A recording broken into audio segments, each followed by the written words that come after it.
Regrettably, it does happen. With prescribed fire comes risk. It's calculated risk. In this case and in other cases across the state, the consequences of inaction are a whole lot worse.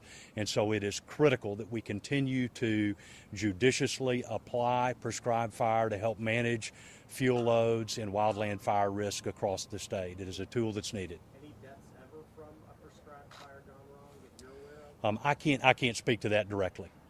And so just to be clear, do you still believe that the weather parameters yesterday were okay for this prescribed burn? That is my understanding. Again, once we are finished with helping to contain this fire and protecting lives and property of our neighbors, we will come back and we will look into all of those questions in great detail. How long do you think that'll take? I can't speculate on that now, but we will certainly share that timeline with the community. Anything to say to the viewers that are on, right now, just a lot of concerns with this prescribed fire getting out of control. I think a lot of people flashing back to possibly 2011 and concerns there. Our hearts are with you. We care passionately for the people of this community. Our people live and work here. Their kids go to school here. They go to church here. They are part of the fabric of this community. They care about their neighbors. We are deeply, deeply concerned for their welfare. Our highest priority right now is their welfare and their safety and the safety of their homes, and there's nothing more important to us than making sure that they can get safely back into their homes. And what I promise this community is that once we have accomplished that, and we will accomplish that, we will come back and talk about what happened and do everything we can to learn why it happened, and then what, if anything, we can do to help prevent that from happening again. And you have my promise to that. We want to talk about the crews that are out here too as well. I mean, responding to this and putting their own safety in harm's way sometimes. Just talk about the effort that they're doing and everyone coming together to try to make this right. There are literally hundreds of firefighters from multiple agencies all across the state, including the Texas Parks and Wildlife Department, that are on the front lines. They were on those lines last night. They were on bulldozers. They were helping to put out spot fires.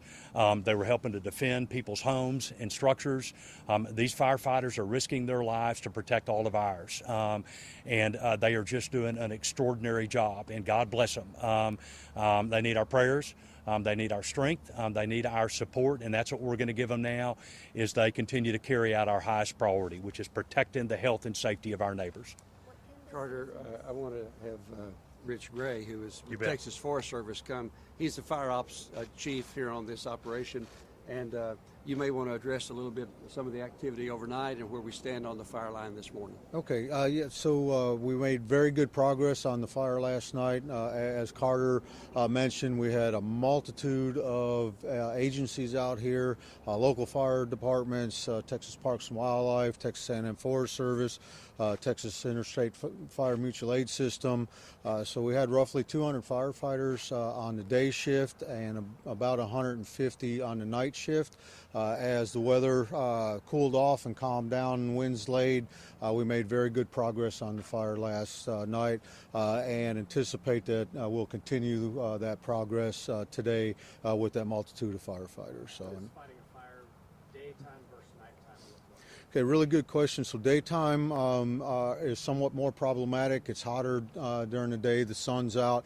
At night, as those temperatures cool and those relative humidities come up, the fire behavior greatly lays down, so we can get very close to the fire and build direct fire line on the fire. Showed us a lot of underbrush too, dry underbrush. Does that play into the fact, I know there's no burn ban here, but it looks like a lot of dry grass and leaves out there. Yeah, it does, and again, echoing some of the things with prescribed fire as a tool, we utilize that natural resource management to reduce that.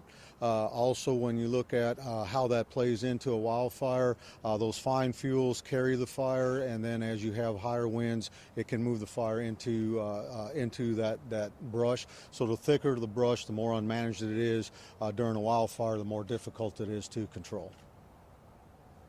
Any particular challenges with the terrain or the conditions for firefighters? Yeah, very, very good question. So when you look across the Lost Pines, it looks fairly flat until you get out there. There's a lot of topography, a lot of shallow canyons, so difficult going for the equipment, and also difficult for the firefighters that are on the ground walking around putting the fire out.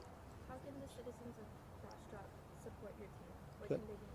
Really good. So, and supporting the team is around their homes and structures. If they can reduce fuels around their home and structure, in the event we do have a wildland fire, it's much easier to protect those structures. So, help us help you protect your home by doing defensible space around your structures. I heard some heavy smoke last night. Any smoke inhalation or any firefighters that had any issues?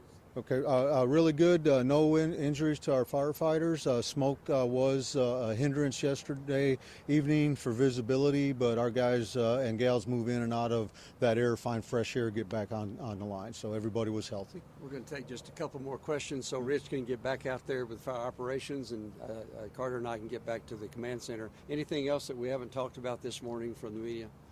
We do appreciate you coming out here, helping get the message out. Let's just encourage our people to stay away from the shelters and the designated areas where the firefighters are. We'll communicate effectively in this way, as well as on social media, to let people know what's happening here. But the best way they can help is to stay out of the danger zone so that we can do the work that we're doing here. Today is a big day for us. We need to get this fire completely under control today, knowing what the forecast calls for tonight and tomorrow.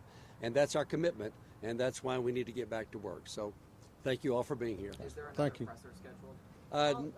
Yeah, she'll let you know. Thank you all. Thank you, Judge. Thank you, Judge. Thank you.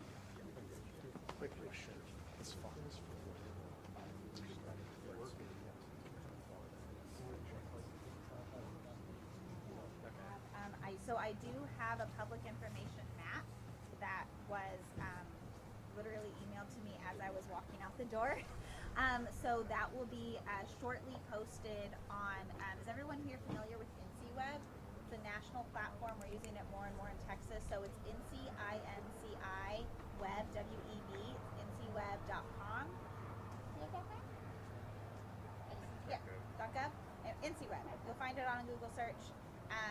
National platform for incident information. So we'll be posting that map